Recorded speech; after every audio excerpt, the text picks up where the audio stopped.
Dans un petit appartement en périphérie de la ville, Nancy et sa mère, Marguerite, entretenaient un foyer empreint d'amour et de simplicité.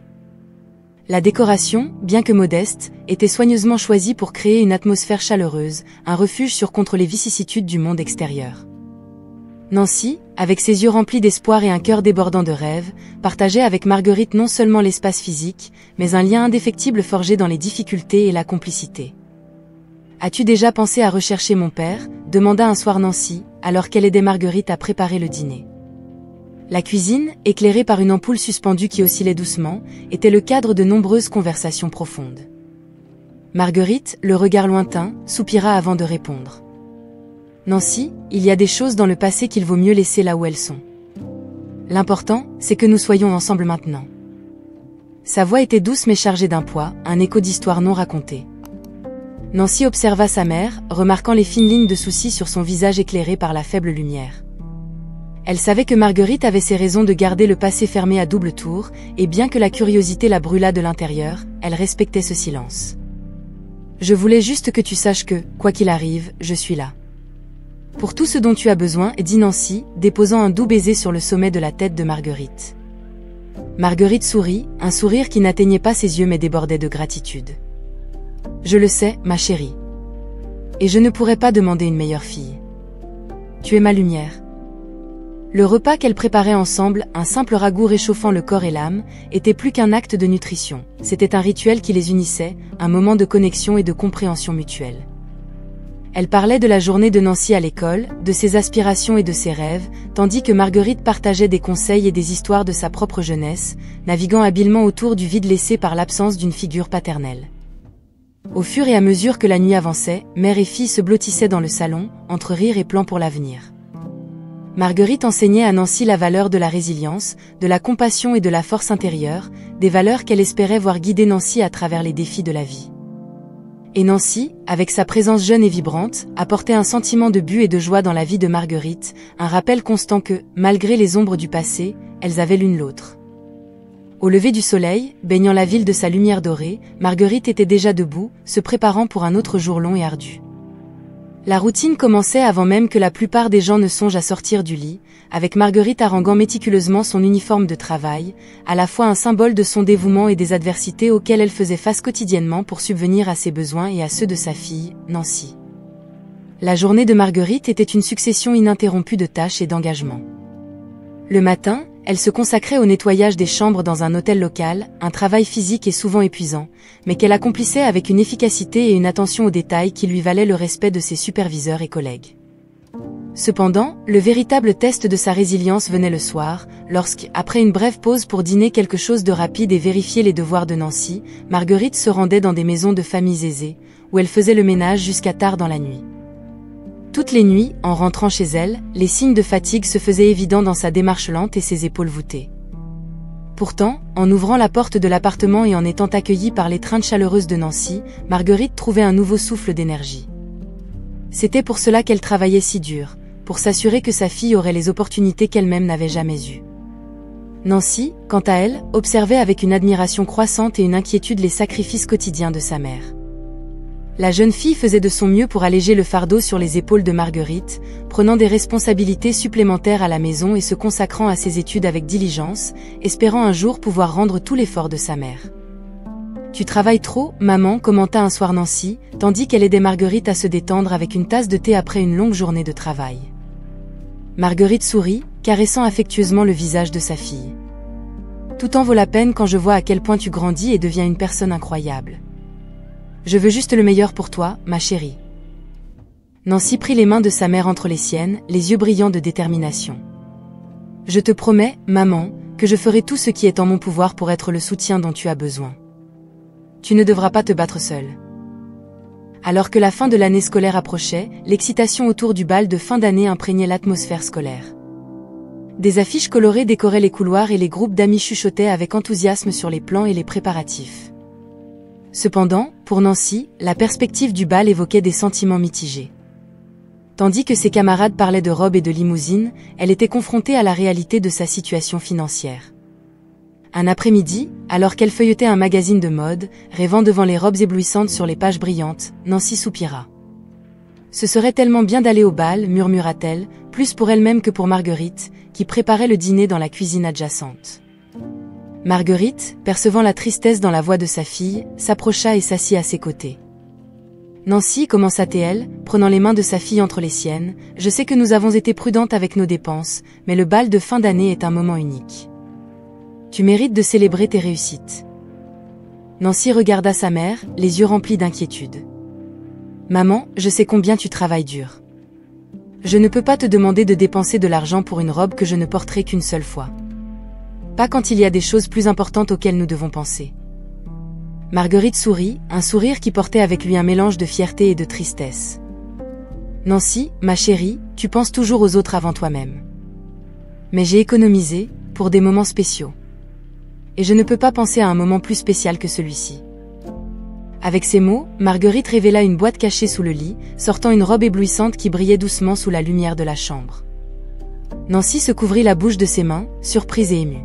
« Maman, tu as fait ça pour moi ?» Les larmes lui montèrent aux yeux en réalisant le sacrifice de Marguerite. « Te voir heureuse est ma plus grande joie, » répondit Marguerite, aidant Nancy à enfiler la robe. Le tissu enveloppait Nancy comme dans un rêve, lui donnant l'impression qu'elle pouvait affronter le monde avec confiance. Cette nuit-là, tandis que Nancy se mirait devant le miroir, admirant le reflet de la jeune femme qu'elle était devenue, Marguerite observait depuis la porte, son cœur débordant d'amour et d'espoir. Elle savait que les sacrifices en valaient la peine pour offrir à Nancy des moments de bonheur et de réalisation.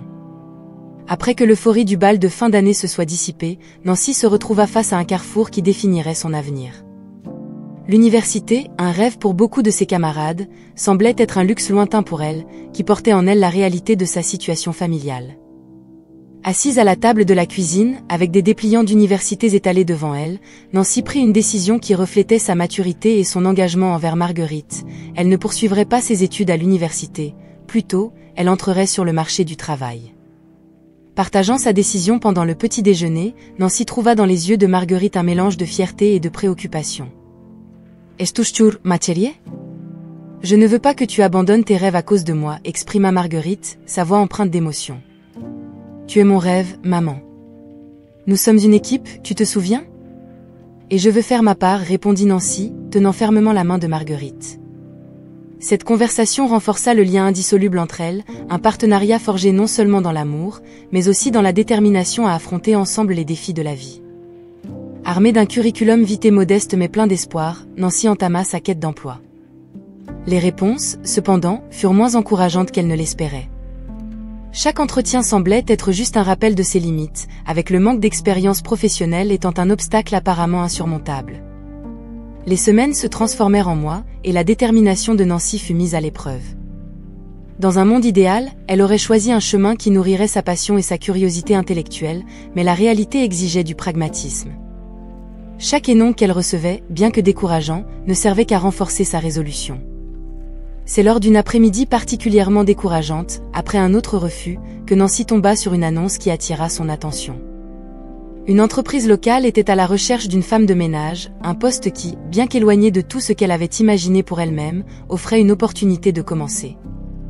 Sans hésiter, Nancy postula, animée par le besoin de contribuer au soutien de la maison et d'alléger le fardeau sur les épaules de Marguerite.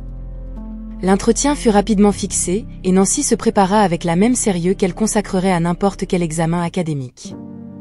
La possibilité de finalement obtenir un emploi, quel qu'il soit, alluma une étincelle d'espoir dans son cœur.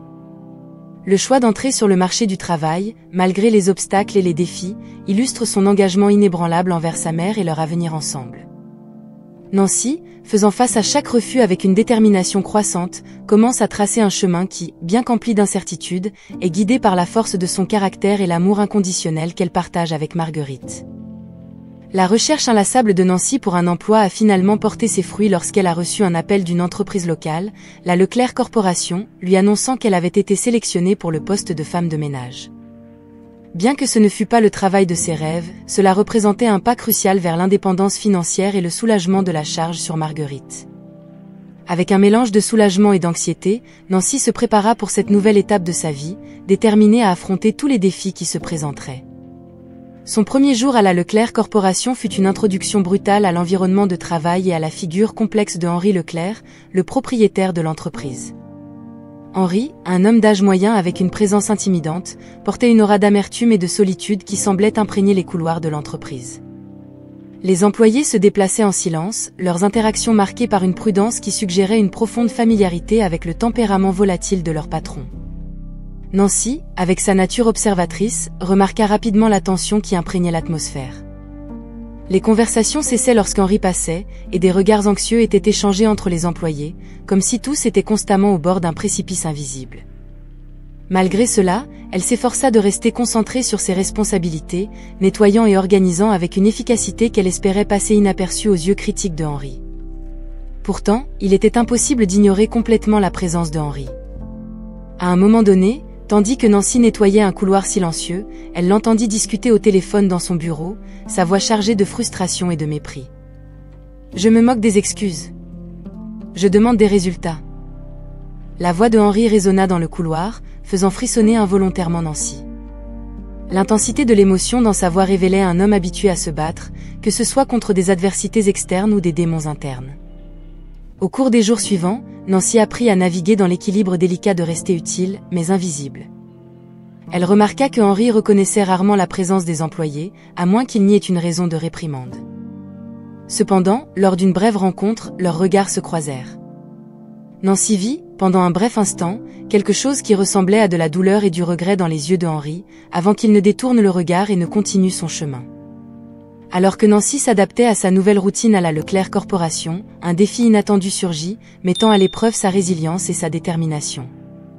Marguerite, le roc dans sa vie, tomba gravement malade, une réalité qui frappa Nancy comme un coup dévastateur. La santé de Marguerite, jusqu'alors inébranlable, se détériorait rapidement, la forçant à s'éloigner du travail et laissant Nancy face à une montagne croissante de frais médicaux et de soucis. La situation financière déjà précaire de la famille devint critique, et Nancy se retrouva confrontée à la nécessité urgente de demander une augmentation de salaire. Cependant, l'idée d'affronter Henri Leclerc la remplissait d'anxiété. La réputation de Henri en tant qu'homme difficile et ses explosions de tempérament fréquentes étaient bien connues des employés, qui se conseillaient mutuellement d'éviter tout affrontement direct avec le patron. « Es-tu sûre de vouloir faire ça maintenant, Nancy ? Henri est sous une énorme pression avec la clôture du trimestre.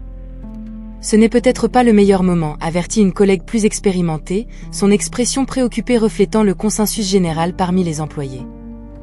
Nancy réfléchit à l'avertissement, consciente des risques encourus.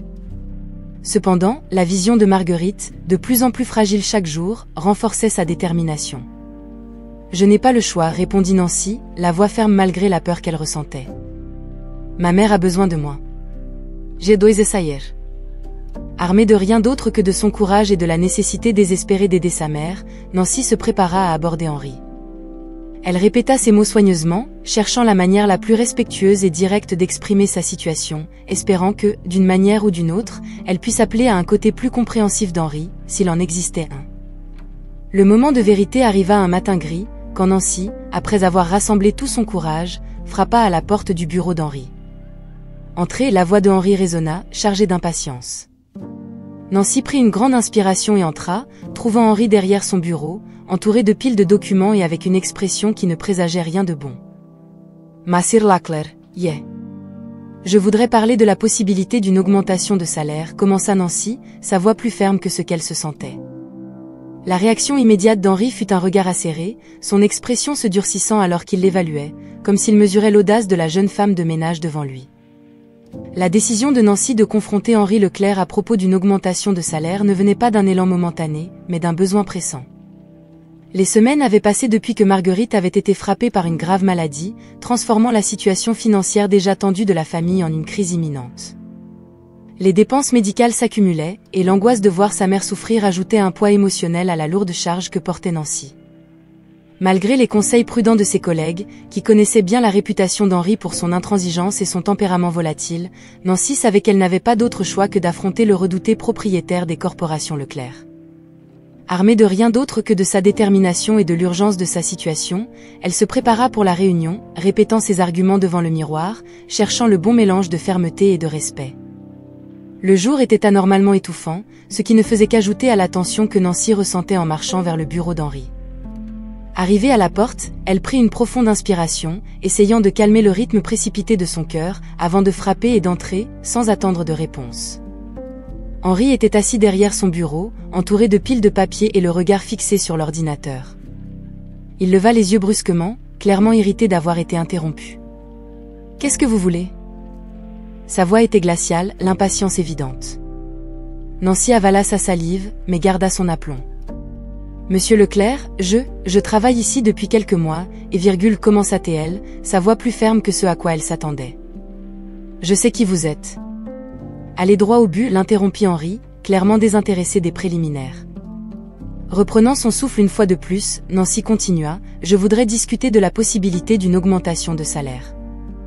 Mes circonstances familiales ont changé, et... » Elle fut brusquement interrompue par un geste impatient d'Henri. « Vous pensez être la seule à avoir des problèmes ?» répliqua Henri, sa voix montant en frustration.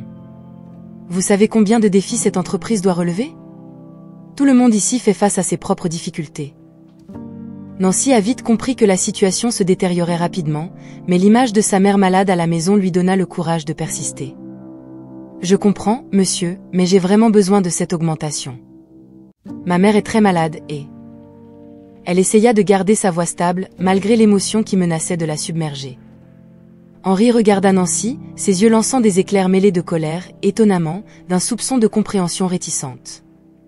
Pendant un moment, il sembla qu'il pourrait céder, mais il se reprit, durcissant son expression. « Ce n'est pas ainsi que ça marche ici.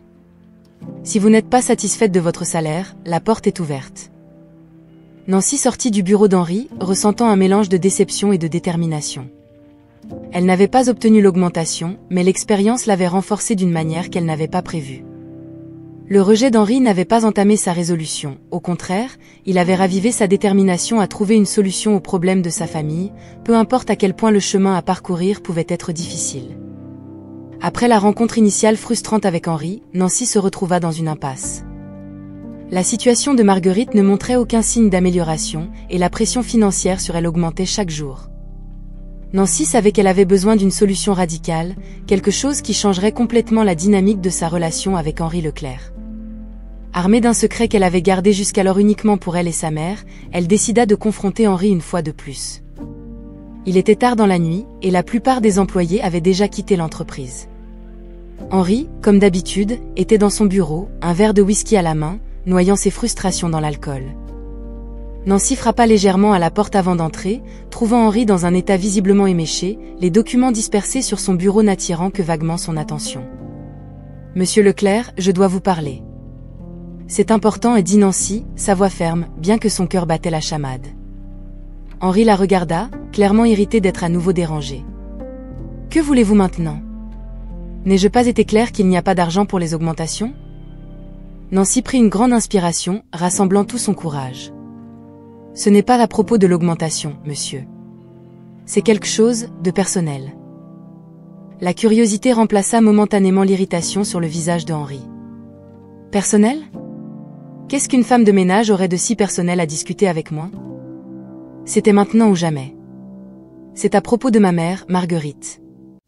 Et à propos de vous. » De nous, commença Nancy, sa voix tremblant légèrement devant la gravité de ce qu'elle s'apprêtait à révéler. Henri fronça les sourcils, perplexe. « Marguerite ? Comment savez-vous pour Marguerite ?» La mention du nom sembla le ramener à la sobriété un peu, une lueur de reconnaissance dans ses yeux. Nancy prit une grande respiration, ses prochains mots allaient tout changer. « Marguerite est ma mère. Et vous, vous êtes mon père. » Le verre de whisky d'Henri trembla dans sa main avant d'être posé brusquement sur la table, le whisky éclaboussant les papiers devant lui. « Qu'avez-vous dit ? C'est une sorte de blague ? » Ce n'est pas une blague, monsieur. Ma mère m'a parlé de vous deux. De comment vous vous aimiez, avant que je ne naisse. Henri se leva, la confusion et la colère cédant la place à une toute autre forme de tumulte émotionnel. C'est impossible. Marguerite m'aurait dit si. Nous pensions la même chose. Mais elle avait peur de comment vous réagiriez. Et puis, il était simplement trop tard pour dire quoi que ce soit, expliqua Nancy, chaque mot chargé de la douleur et de l'espoir de années de secrets non dits. Pendant un long moment, le bureau resta silencieux, seul le son de la respiration lourde d'Henri remplissant l'espace. Il regarda Nancy, vraiment la regarda, peut-être pour la première fois, voyant non seulement une jeune femme, mais un lien perdu de son propre passé. « Marguerite. murmura-t-il, son visage durci s'adoucissant. Si c'est vrai, pourquoi ne me l'a-t-elle jamais dit? La peur, monsieur. La peur et la fierté. Mais cela n'a plus d'importance maintenant. Ce qui compte, c'est que nous sommes ici, et moi, je voulais juste que vous sachiez. Sur moi? Cette confession non seulement dénoue des années de secret, mais ouvre également une nouvelle voie vers la rédemption et la possibilité de reconstruire des liens familiaux depuis longtemps perdus. La lutte de Nancy pour sauver sa mère prend une nouvelle dimension, tandis qu'Henri est confronté à la réalité d'une fille dont il ignorait l'existence. Après la révélation choquante de Nancy, un silence chargé de tension s'installa dans le bureau de Henri Leclerc. L'atmosphère, déjà lourde de la discussion précédente, devint presque palpable avec l'ajout de ce nouvel élément surprenant. Henri, dont le comportement oscillait jusqu'alors entre l'irritation et l'indifférence, se retrouvait maintenant visiblement perturbé, son expression passant de l'incrédulité à la compréhension réticente. La nuit avançait alors qu'Henri luttait intérieurement pour accepter la vérité qui venait de lui être révélée.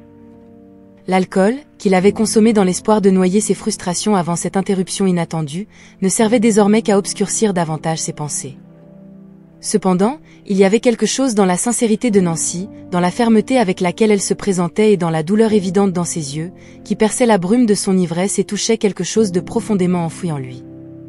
Nancy, commença Henri, sa voix tremblante d'émotion et d'alcool, si c'est vrai? Yeah. Je ne sais pas quoi dire. La magnitude du moment le laissait sans voix, une rareté pour un homme habitué à commander et à contrôler.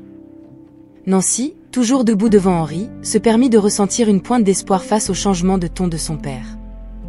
Je comprends que c'est beaucoup à absorber d'un coup, dit-elle, sa voix douce, essayant de construire un pont au-dessus de l'abîme de années de séparation. Mais je voulais juste que vous sachiez. Ma mère? Marguerite, elle aussi a été surprise quand elle a découvert. La mention de Marguerite sembla apporter une nouvelle vague de réalité sur Henri. Marguerite, murmura-t-il, le nom évoquant des souvenirs d'un passé qu'il avait essayé d'oublier, mais qui revenait maintenant avec une force totale. Je me suis éloigné de beaucoup de gens, Nancy. J'ai fait beaucoup de mauvais choix. Si j'avais su pour toi? La sincérité dans les paroles d'Henri ouvrit la voie à un moment de vulnérabilité partagé entre le père et la fille. Nancy, émue par l'émotion du moment, s'approcha du bureau d'Henri, ses propres barrières commençant à se fissurer. Peut-être qu'il est encore temps de réparer certaines choses, suggéra-t-elle, un éclat d'optimisme dans ses yeux. Henri regarda Nancy, la voyant vraiment pour la première fois. L'hostilité et le ressentiment qui avaient marqué leur rencontre précédente cédèrent la place à une compréhension naissante. Yeah. Je voudrais essayer, admit-il, l'idée de renouer avec Marguerite et de connaître vraiment Nancy commençant à s'enraciner dans son esprit.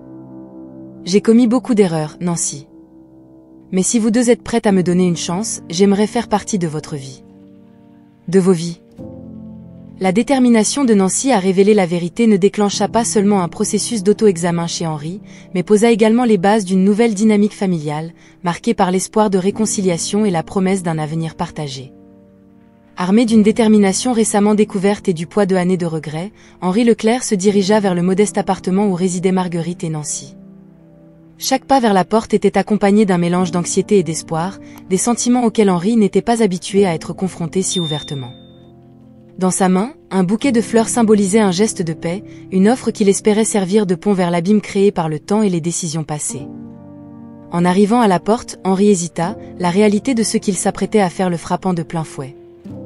Respirant profondément, il leva la main et frappa, le son résonnant de manière presque surréaliste à ses oreilles. Les secondes jusqu'à ce que la porte s'ouvre semblaient interminables, chacune chargée de la possibilité de ce qui allait suivre. Marguerite, surprise de voir Henri de l'autre côté de sa porte, ne put cacher le choc initial. « Henri ?» Sa voix était un mélange d'incrédulité et de prudence, les années de séparation se manifestant dans la distance qu'elle avait inconsciemment établie entre eux. Marguerite, commença Henri, luttant pour trouver les bons mots. « Yeah.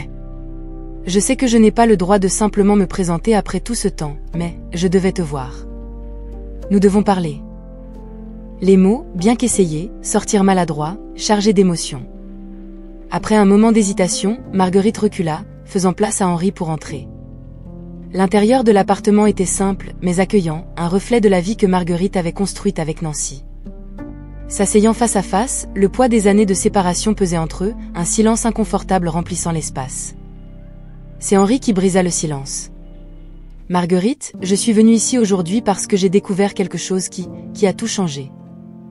Il fit une pause, luttant pour garder son calme. Nancy est venue me voir. Elle m'a dit qu'elle est ma fille. La révélation raviva une myriade d'émotions en Marguerite, la surprise initiale laissant place à une toile complexe de sentiments. Henri, je n'ai jamais voulu te cacher Nancy. Mais après notre séparation, et avec le chemin que ta vie prenait, j'avais peur, avoua Marguerite, sa voix tremblant de la vulnérabilité de ce moment.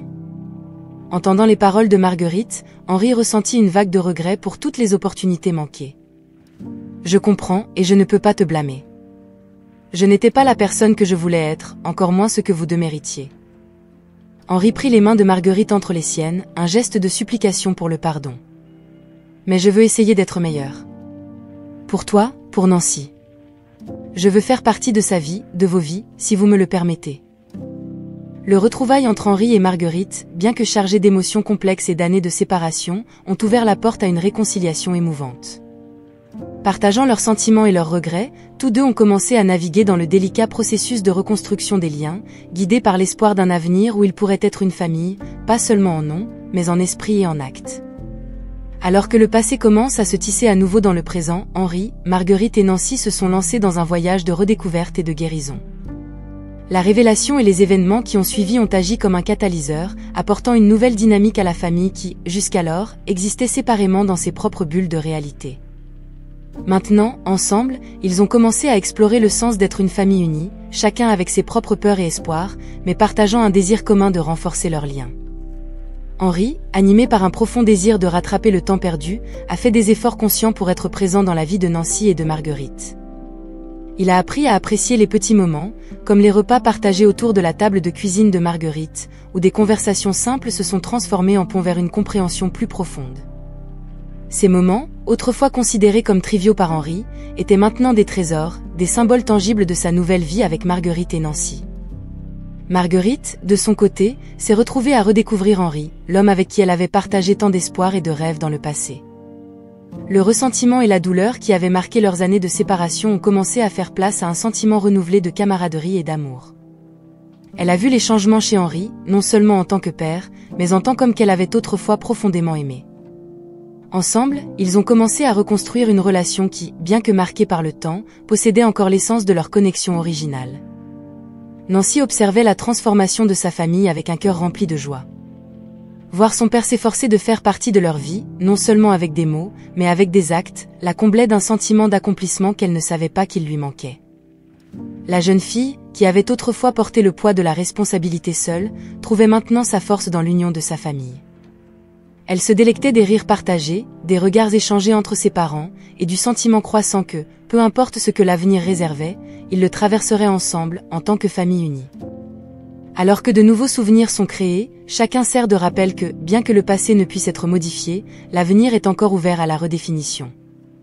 La famille, maintenant réunie, regarde vers l'avenir avec espoir et détermination, prête à affronter ensemble les défis et les joies que la vie leur réserve. Alors que le soleil se couche, baignant la ville de sa lumière dorée, la famille Leclerc se réunit dans le jardin de sa maison, un espace devenu le symbole de nouveaux départs et de retrouvailles heureuses. L'occasion ? Une double célébration, la guérison complète de Marguerite de sa maladie et la renaissance de Leclerc Corporation sous la direction renouvelée de Henri. Les deux événements, marqués par les luttes et les réussites, servaient désormais de témoignage du pouvoir de la résilience, de l'amour et du pardon. Henri, aux côtés de Marguerite et Nancy, lève son verre, sa voix pleine d'émotion. À de nouveaux départs, dit-il, en regardant les deux femmes qui sont au cœur de sa nouvelle vie. Et à la force qu'on a trouvée les uns chez les autres. Marguerite sourit, sa main rejoignant celle d'Henri, tandis que Nancy, radieuse, lève son verre en signe d'approbation. Le jardin, illuminé par des lumières douces qui se mêlent dans les arbres, résonne de rires et de conversations animées. Amis et membres de la famille, témoins des changements qui ont transformé la famille Leclerc, partagent l'esprit de renouveau qui flotte dans l'air. L'entreprise d'Henri, désormais florissante, a non seulement surmonté ses difficultés passées, mais a également adopté une nouvelle philosophie, celle qui valorise les gens et les relations au-dessus du simple profit. Henri, autrefois un homme d'affaires impitoyable, a trouvé un nouveau but dans un leadership empreint de compassion, inspiré par l'amour et la seconde chance que sa famille lui a offerte. Marguerite, dont la santé est maintenant restaurée, regarde Henri et Nancy avec un cœur rempli de gratitude. Le voyage de sa famille, de la séparation et de la douleur à la réunion et à la guérison, lui rappelle avec force que, au bout du compte, c'est l'amour qui soutient, guérit et rédime. Je n'aurais jamais imaginé qu'on pourrait être tous réunis ainsi, partage-t-elle, sa voix douce reflétant l'émerveillement de son nouveau monde. Nancy, dont la révélation a déclenché la série d'événements qui ont mené à ce moment, est émue par la transformation de sa famille. La jeune femme, qui autrefois craignait l'avenir, regarde maintenant demain avec espoir et détermination. On a tellement de raisons d'être reconnaissant, dit-elle, et tellement à attendre. Henri, de son côté, observe sa famille avec un profond soulagement et une grande satisfaction. La force et la persévérance de Marguerite, combinées au courage et à la ténacité de Nancy, ont ravivé son propre espoir en des jours meilleurs. Il réfléchit aux moments difficiles, les reconnaissant désormais comme les étapes nécessaires qui les ont conduits à cette douce réalité de renouveau et d'amour. Notre voyage a été difficile, mais il nous a menés à une compréhension et à une appréciation plus profonde, médite-t-il, en tenant les mains de sa femme et de sa fille. Ce moment, cette réunion, symbolise non seulement notre passé surmonté, mais aussi le futur prometteur qui nous attend ensemble. Ces paroles d'Henri résonnent avec vérité et espoir, reflétant le sentiment partagé entre eux. La famille, désormais réunie, regarde vers l'avenir non pas comme quelque chose à craindre, mais comme une toile blanche prête à être peinte avec de nouveaux souvenirs de joie, d'amour et d'unité.